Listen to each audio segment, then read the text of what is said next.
Hello guys, shoutout sa ating lahat mga kababayan Luzon, Visayas, Mindanao at mga kababayan nating OFW kas. Yan, kumusta mga kababayan? Sa mga kababayan natin mga silent viewers, Team Rivli.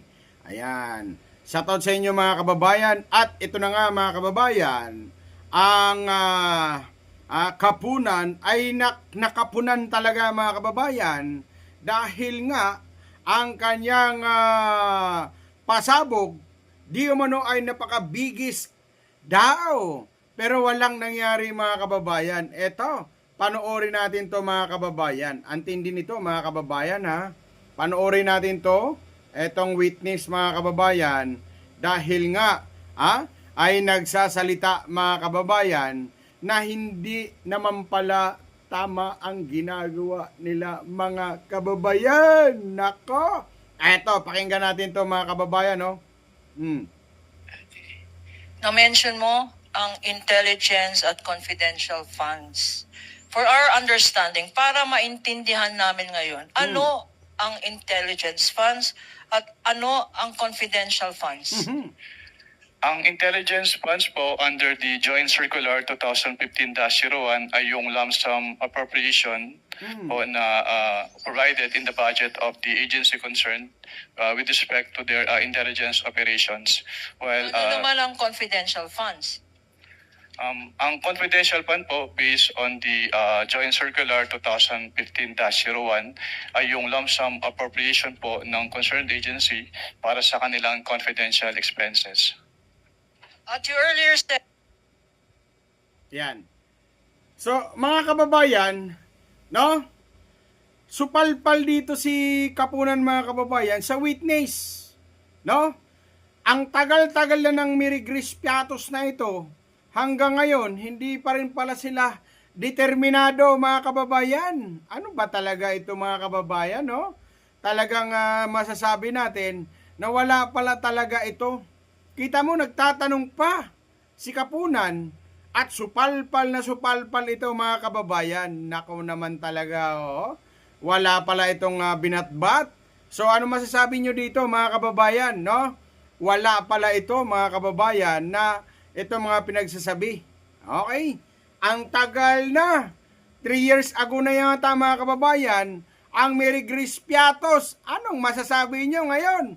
Mga loyalistang tangalista. Ha?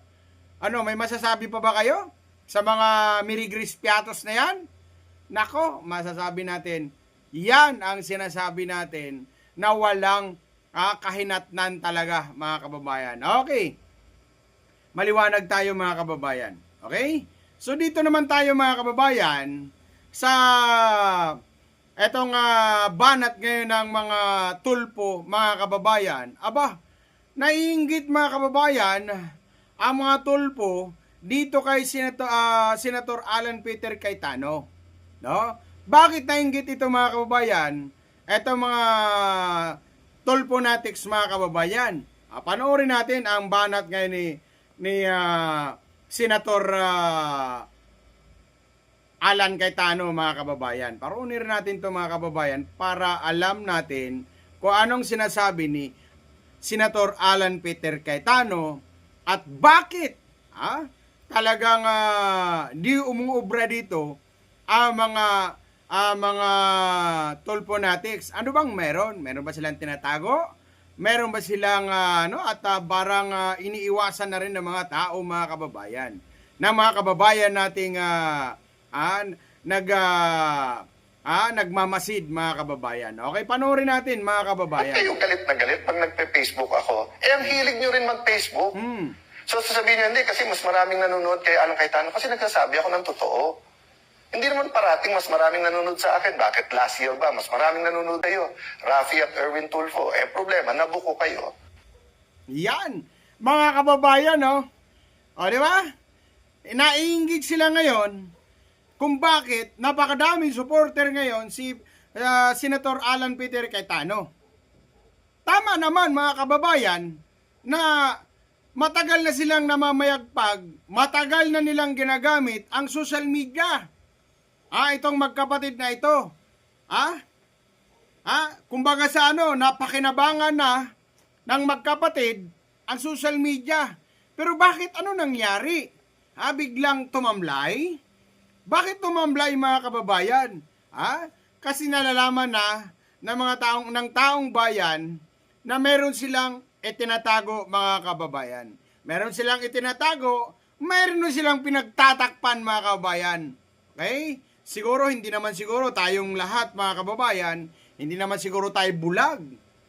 At hindi naman siguro tayo pipi at bingi mga kababayan sa mga pinaggagawa nila ngayon. Di ba?